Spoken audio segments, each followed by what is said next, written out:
ಬಂಧುಗಳೇ ನಮಸ್ಕಾರ.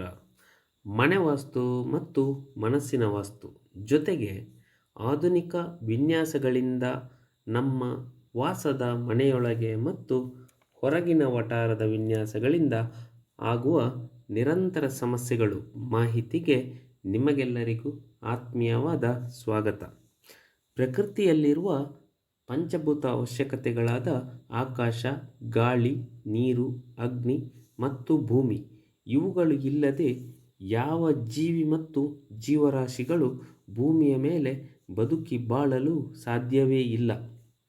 ಈ ಪಂಚಭೂತ ಅವಶ್ಯಕತೆಗಳಲ್ಲಿ ಆಕಾಶ, ಗಾಳಿ, ನೀರು, ಅಗ್ನಿ ಇವುಗಳನ್ನು ನಮಗೆಲ್ಲರಿಗೂ ಸಮಾನವಾಗಿ ದೊರಕುವಂತೆ ಪ್ರಕೃತಿಯೇ ಮಾಡಿದೆ.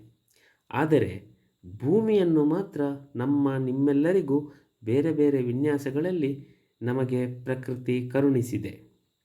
ಒಬ್ಬರು ವಾಸ ಮಾಡುವ ಮನೆಯ ವಠಾರದಲ್ಲಿ ನಿಂತು ಗಮನಿಸಿದಾಗ ಪೂರ್ವ, ಪಶ್ಚಿಮ, ಉತ್ತರ, ದಕ್ಷಿಣ ದಿಕ್ಕುಗಳು ಎತ್ತರವಾಗಿದ್ದರೆ, ಇನ್ನೊಬ್ಬರು ವಾಸ ಮಾಡುವ ಮನೆಯ ವಠಾರದಲ್ಲಿ ನಿಂತು ಗಮನಿಸಿದಾಗ ಮೇಲೆ ತಿಳಿಸಿದ ದಿಕ್ಕುಗಳು ತಗ್ಗಾಗಿಯೂ ಇರಬಹುದು ಅಥವಾ ಅಲ್ಲಲ್ಲಿ ಎತ್ತರ, ತಗ್ಗು ಹೀಗೆ ವಿಭಿನ್ನ ರೀತಿಯಲ್ಲಿಯೂ ಇರಬಹುದು.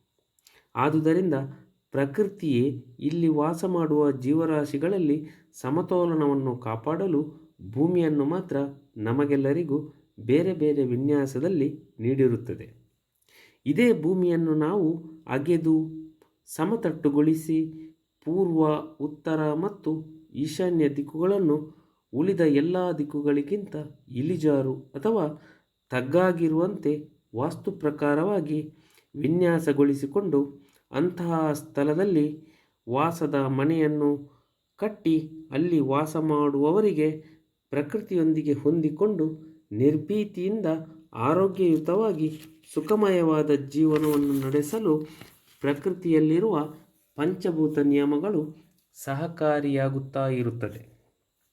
ಬಂಧುಗಳೇ, ನಮ್ಮ ವಾಸದ ಮನೆಯ ಪೂರ್ವ ದಿಕ್ಕು, ಉತ್ತರ ದಿಕ್ಕು ಮತ್ತು ಈಶಾನ್ಯ ದಿಕ್ಕುಗಳಿಗೆ ಮಳೆ ಬಂದಾಗ ನೀರು ಹರಿದು ಹೋಗುವಂತಿದ್ದರೆ ಬಹಳ ಅದೃಷ್ಟವಾಗಿರುತ್ತದೆ. ನಾವು ವಾಸದ ಮನೆಯನ್ನು ಕಟ್ಟಿದಾಗ ಈ ದಿಕ್ಕುಗಳು ತಗ್ಗಾಗಿ ಇದ್ದರೆ ಈ ದಿಕ್ಕುಗಳಲ್ಲಿ ದೊಡ್ಡ ದೊಡ್ಡ ಮರಗಳನ್ನು ಬೆಳೆಸಲೇಬಾರದು. ಒಂದು ವೇಳೆ ಈ ದಿಕ್ಕುಗಳಲ್ಲಿ ದೊಡ್ಡ ದೊಡ್ಡ ಮರಗಳು, ದೈವಸ್ಥಾನಗಳು, ವಿದ್ಯುತ್ ಟವರ್ ಕಂಬಗಳು, ದೊಡ್ಡ ದೊಡ್ಡ ಕಟ್ಟಡಗಳು ಹಾಗೂ ಇನ್ನಿತರ ಅಡೆತಡೆಗಳು ಇದ್ದರೆ ಎಷ್ಟು ಪರಿಪೂರ್ಣ ಪ್ರಮಾಣದ ವಾಸ್ತು ಪ್ರಕಾರದ ಮನೆಯನ್ನು ಕಟ್ಟಿ ವಾಸ ಮಾಡಿದರೂ ಅಲ್ಲಿ ವಾಸ ಮಾಡುವವರಿಗೆ ನಿರಂತರ ಒಂದಲ್ಲ ಒಂದು ಸಮಸ್ಯೆಗಳು ಉಂಟಾಗುತ್ತಾ ಇರುತ್ತದೆ. ಆದುದರಿಂದ ನಾವು ನಮ್ಮ ವಾಸದ ಮನೆಯನ್ನು ಕಟ್ಟುವಾಗ ಅಥವಾ ಸ್ಥಳವನ್ನು ಆಯ್ಕೆ ಮಾಡುವಾಗ ಪೂರ್ವ, ಉತ್ತರ ಮತ್ತು ಈಶಾನ್ಯ ದಿಕ್ಕುಗಳು ಬಹಳ ವಿಶಾಲವಾಗಿರುವಂತೆ ಮತ್ತು ಯಾವುದೇ ಅಡೆತಡೆಗಳು ಇಲ್ಲದಂತೆ ಹಾಗೂ ಸೂರ್ಯನು ಉದಯಿಸುವಾಗ ಅಥವಾ ಚಂದ್ರೋದಯದ ಸಂದರ್ಭದಲ್ಲಿ ಅವುಗಳ ಮೇಲೆ ಸ್ಪರ್ಶಿಸಿದ ಪ್ರತಿಬಿಂಬದ ನೆರಳುಗಳು ನಮ್ಮ ವಾಸದ ಮನೆಯನ್ನು ಸ್ಪರ್ಶಿಸಿದರೆ ನಿರಂತರ ಕೆಡುಕುಗಳೇ ಹೆಚ್ಚಾಗಿ ಸಂಭವಿಸುವ ಸಾಧ್ಯತೆ ಇರುತ್ತದೆ. ಬಂಧುಗಳೇ, ನಾವು ವಾಸದ ಮನೆಯನ್ನು ಕಟ್ಟುವಾಗ ಸ್ವಲ್ಪ ನಿರ್ಲಕ್ಷ್ಯ ಮಾಡಿದರೂ ನಾವು ಮತ್ತು ನಮ್ಮ ನಂತರದ ಪೀಳಿಗೆಯವರು ಅದೇ ಮನೆಯಲ್ಲಿ ವಾಸ ಮಾಡುವುದರಿಂದ ನಮಗೆ ಒಳಿತಾದರೆ ಮುಂದಿನ ಪೀಳಿಗೆಯವರಿಗೂ ಅಲ್ಲಿ ವಾಸ ಮಾಡಿದಾಗ ಒಳಿತಾಗುತ್ತದೆ. ಒಂದು ವೇಳೆ ಒಂದು ಮನೆಯಲ್ಲಿ ವಾಸ ಮಾಡುವಾಗ ಒಂದು ಸಂಸಾರದವರಿಗೆ ಅತಿ ಹೆಚ್ಚು ಅನಾರೋಗ್ಯ ಕಾಡುತ್ತಿದ್ದರೆ ಅಥವಾ ಭಯಾನಕ ಕಾಯಿಲೆಗಳು, ಅವಘಡಗಳು, ನಿರಂತರ ಸಮಸ್ಯೆಗಳು ಉಂಟಾಗುತ್ತಾ ಇದ್ದರೆ ಮುಂದೆ ಅದೇ ಮನೆಯಲ್ಲಿ ಎಂತಹ ಹಣವಂತ ಇರಲಿ, ಗುಣವಂತ, ಆರೋಗ್ಯವಂತ ಬಂದು ನೆಲೆಸಿದರೂ ಆತನೂ ಸಹ ತನ್ನ ಹಿಂದಿನ ಪೀಳಿಗೆಯವರು ಅನುಭವಿಸಿದ ಸಮಸ್ಯೆಗಳನ್ನೇ ಅನುಭವಿಸುವಂತಾಗುತ್ತದೆ. ಇದು ಅಂತಹ ಮನೆಯಲ್ಲಿರುವ ವಾಸ್ತುದೋಷದ ಸಮಸ್ಯೆಗಳೇ ತೊಂದರೆಯನ್ನು ಉಂಟು ಮಾಡಲು ಕಾರಣವಾಗುತ್ತಾ ಇರುತ್ತದೆ. ಇಂತಹ ಸಮಸ್ಯೆಗಳಿಗೆ ಕಾರಣವಾದಾಗ ಕೆಲವರು ತಾಯತ, ತಗಡು, ತಂತ್ರಮಂತ್ರದ ಮೊರೆ ಹೋಗುವುದನ್ನು ನಾವು ನಮ್ಮ ಸುತ್ತಮುತ್ತ ಗಮನಿಸುತ್ತೇವೆ. ಇಂತಹ ಪರಿಹಾರಗಳು ಕೆಲವರಿಗೆ ತಾತ್ಕಾಲಿಕವಾಗಿ ಸಮಾಧಾನ ನೀಡಿದರೂ ಸಮಸ್ಯೆಗಳು ಮಾತ್ರ ಬೇರೆ ಬೇರೆ ರೂಪದಲ್ಲಿ ನಿರಂತರ ಪೀಡಿಸುತ್ತಾ ಇರುತ್ತದೆ. ಆದುದರಿಂದ ನಮ್ಮ ವಾಸದ ಮನೆಯನ್ನು ಜೀವಿತದಲ್ಲಿ ಒಂದು ಬಾರಿ ಕಟ್ಟುವಾಗ ವಾಸ್ತು ಪ್ರಕಾರವಾಗಿ ಕಟ್ಟಿಕೊಂಡರೆ ಸುಖ, ಶಾಂತಿ, ನೆಮ್ಮದಿಯ ಜೀವನವನ್ನು ನಡೆಸುವಂತಾಗುತ್ತದೆ.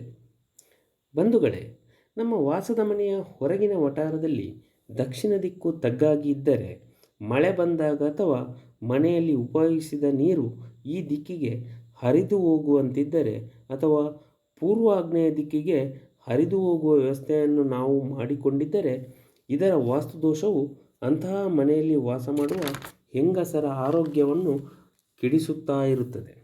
ಅಲ್ಲದೆ ಅಂತಹ ಮನೆಯಲ್ಲಿ ವಾಸ ಮಾಡುವ ಕುಟುಂಬದ ಎರಡನೆಯ ಸಂತಾನದವರನ್ನು ನಿರಂತರ ಅನಾರೋಗ್ಯ ರೂಪದಲ್ಲಿ ಕಾಡುತ್ತಾ ಇರುತ್ತದೆ.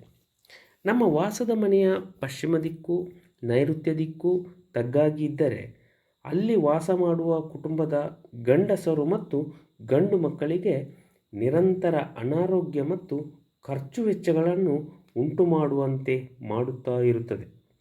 ಇದು ಆ ಸ್ಥಳದ ವಾಸ್ತುದೋಷದ ಸಮಸ್ಯೆಗಳಿಂದ ಉಂಟಾಗುತ್ತದೆ.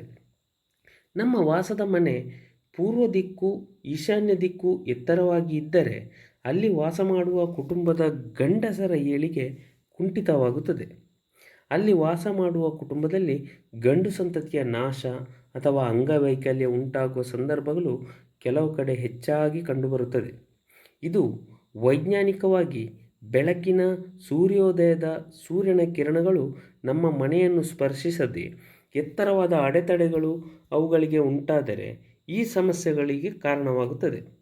ಆದುದರಿಂದ ನಾವು ವಾಸದ ಮನೆಯನ್ನು ಕಟ್ಟುವಾಗ, ಸ್ಥಳವನ್ನು ಆಯ್ಕೆ ಮಾಡುವಾಗ ಸೂಕ್ತ ಮನೆವಾಸ್ತು ಮಾರ್ಗದರ್ಶನವನ್ನು ಪಡೆದುಕೊಂಡು ಕೆಲಸ ಕಾರ್ಯಗಳಲ್ಲಿ ಮುಂದುವರಿದರೆ ಸುಖ, ಶಾಂತಿ ಮತ್ತು ನೆಮ್ಮದಿಯ ಜೀವನವನ್ನು ನಡೆಸಲು ಪ್ರಕೃತಿಯಲ್ಲಿರುವ ಪಂಚಭೂತ ನಿಯಮಗಳು ಸಹಕಾರಿಯಾಗಿ ಪ್ರತಿಫಲವನ್ನು ಅನುಭವಿಸಲು ಕಾರಣವಾಗುತ್ತದೆ. ನಿಮಗೆ ನಮ್ಮ ಮಾಹಿತಿ ಇಷ್ಟವಾದಲ್ಲಿ ನಮ್ಮ ಚಾನಲಿಗೆ ಒಂದು ಲೈಕ್ ಕೊಟ್ಟು ಸಬ್ಸ್ಕ್ರೈಬ್ ಮಾಡಿ, ಇತರರಿಗೂ ಈ ಅದ್ಭುತ ಮಾಹಿತಿಯನ್ನು ಶೇರ್ ಮಾಡಲು ಮರೆಯದಿರಿ. ಧನ್ಯವಾದಗಳು.